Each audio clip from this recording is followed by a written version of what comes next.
Jesus Christus. Vatican and World News.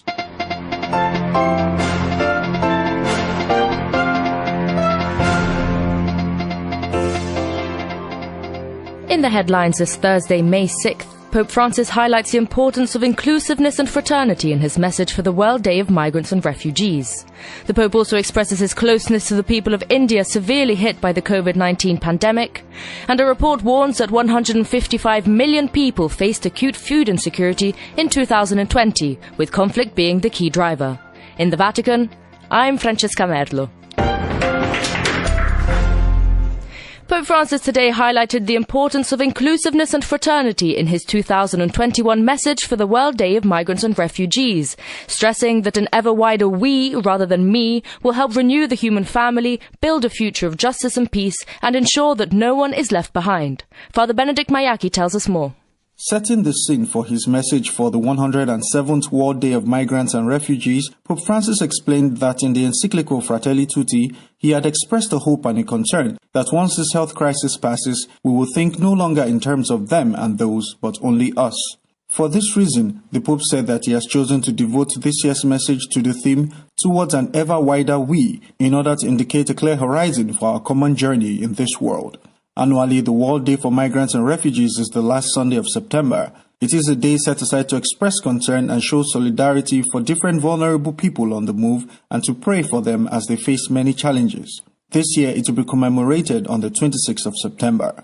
Considering the history of this we, Pope Francis notes that the horizon is already present in God's creative plan because God created humankind in His image, blessed them and said to them, "Be fruitful and multiply." In doing so, God created us different yet complementary in order to form a we. However, when in disobedience we turned away from God, God wished to offer us a path of reconciliation not as individuals but as a people, a we meant to embrace the entire human family without exception.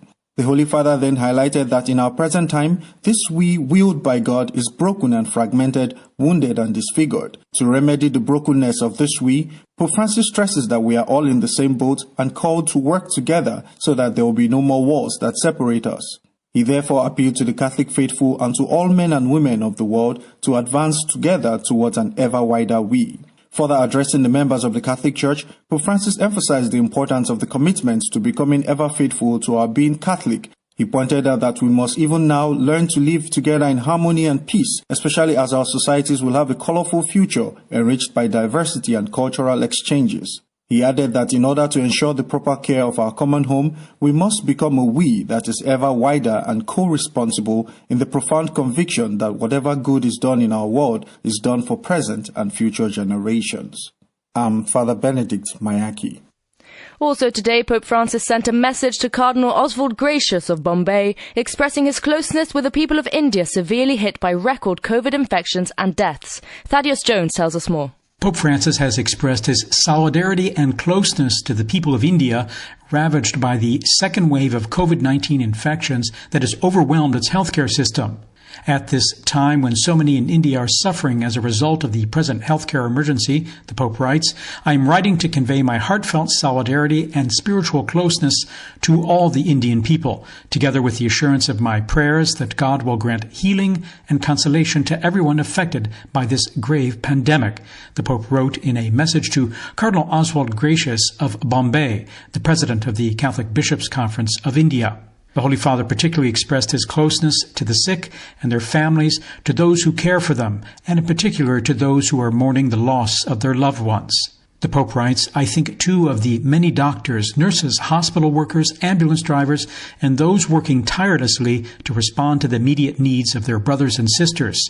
With deep appreciation, I invoke upon all of them God's gifts of perseverance, strength, and peace.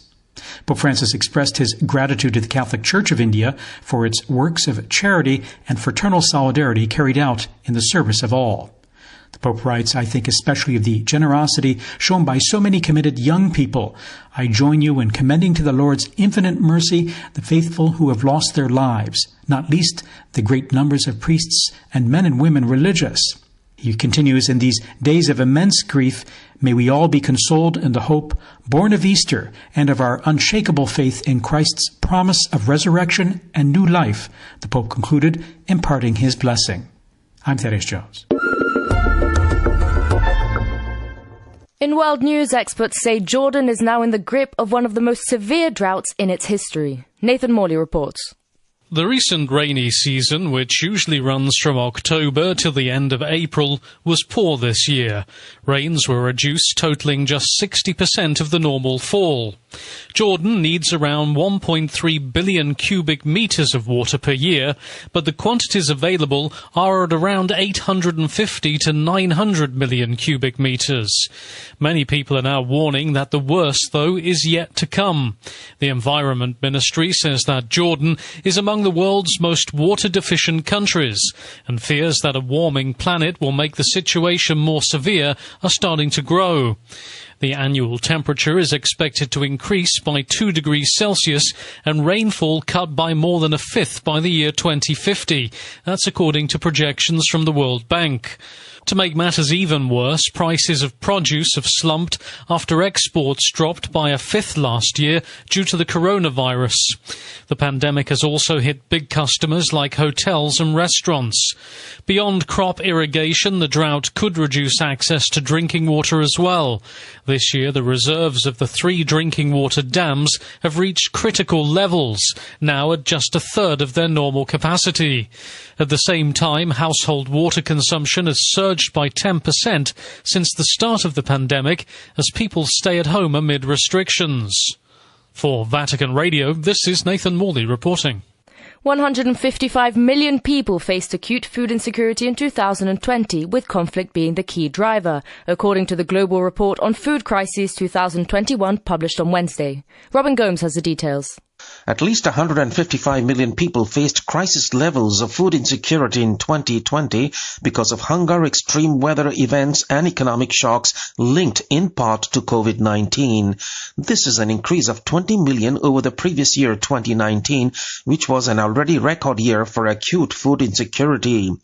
The grim figures in the latest Global Report on Food Crisis 2021, released by the Global Network Against Food Crisis on Wednesday, are a stark warning that the factors are continuing to push millions of people into acute food insecurity this year too. According to the network of the European Union, the United Nations, as well as government and non-governmental agencies, countries in Africa remain disproportionately affected. The report pointed out that the worst affected countries were Burkina Faso, South Sudan and Yemen.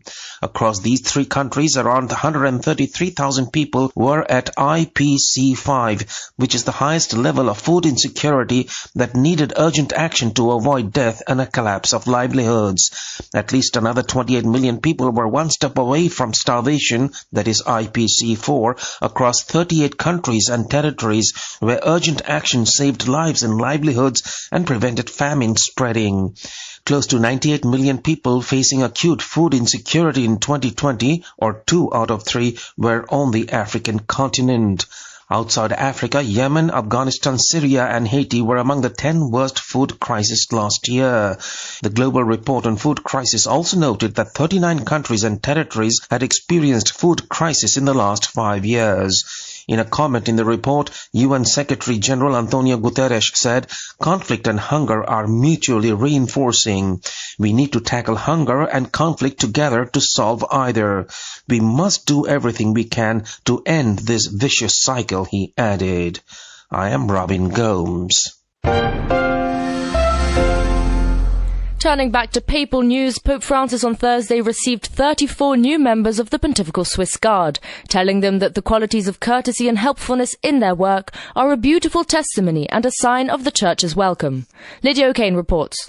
Greeting the 34 new Swiss Guards and their families in the Vatican on Thursday, the Pope recalled the history of the Corps and the work many young men have carried out with commitment and fidelity, which continues to this day. He also spoke of members of the Guard that have gone so far as to sacrifice their own lives to defend the Pope. Pope Francis noted that many people have a calling in life, which sometimes means that some men have a vocation to the priesthood or consecrated life. Others, he said, follow the conjugal vocation and form their own families. families. Addressing the new recruits, the Pope said, "With you, I thank the Lord, the source of all good, for the various gifts and vocations he has entrusted to you, and I pray that those who are now beginning their service may respond fully to Christ's call, following him with faithful generosity." He also expressed his appreciation that young people choose to dedicate some years of their lives in generous service to the successor of Peter and to the ecclesial community. During his greetings to the new recruits, Pope Francis took the opportunity to publicly thank all the members of the Swiss Guard for their diligent service. "I greatly appreciate your ability to combine professional and spiritual aspects, thus expressing your devotion and fidelity to the Apostolic See," he said. The Pope went on to say that those pilgrims and tourists who come to Rome have the opportunity to experience the courtesy and helpfulness of the guards at the various entrances to Vatican City. Never forget these qualities, which are a beautiful testimony and a sign of the Church's welcome. Concluding his address, Pope Francis extended his good wishes to the young recruits and expressed the hope that the time spent in the Eternal City would be an occasion for a deepening of their faith and an even stronger love for the Church. I'm Lydia O'Kane. And finally, earlier Thursday morning, Cardinal Pietro Parolin celebrated Mass for the Swiss Guard, inviting them to pray for the grace to welcome the demanding call to mission. Christopher Wells has more. In his homily, Cardinal Parolin expressed the gratitude of the Holy See, not only for the precious service of the Swiss Guard, but also for the way in which they carry it out. Their commitment to the service of the Pope, for love of the Lord, requires faith and strength of soul, he said, because to the indispensable exterior discipline is united an equally essential interior discipline. Turning to today's Gospel, he emphasized the importance of remaining in Jesus in the life of the Christian. Remaining with Jesus means sharing every aspect of one's life with him, of making Jesus the center of one's life. The Cardinal then turned to the outward movement of the soul, from internal to external. He recalled the First Council of Jerusalem, where the apostles were faced with the question of whether pagan converts should be required to observe the law of Moses. Their decision, said Cardinal Parolin, is not a compromise between tradition and innovation. It is a prophetic turning point.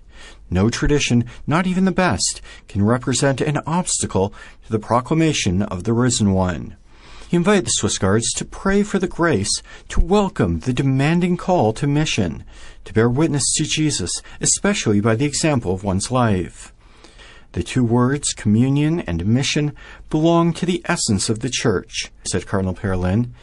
They are key words for us, said the Cardinal. Today, dear recruits, with an oath, you will declare the desire to give your life for Peter, Cardinal Parolin said in conclusion. May it be the way by which you feel that you are missionary disciples, more closely united to Jesus, like Peter, who was the first among the apostles. I'm Christopher Wells.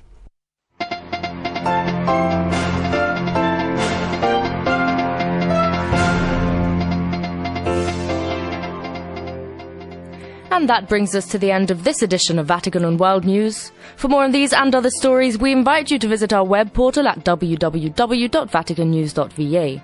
And you can also follow us on Facebook and on Twitter. My thanks go to Adriano Vitali in studio. In the Vatican, I'm Francesca Merlo.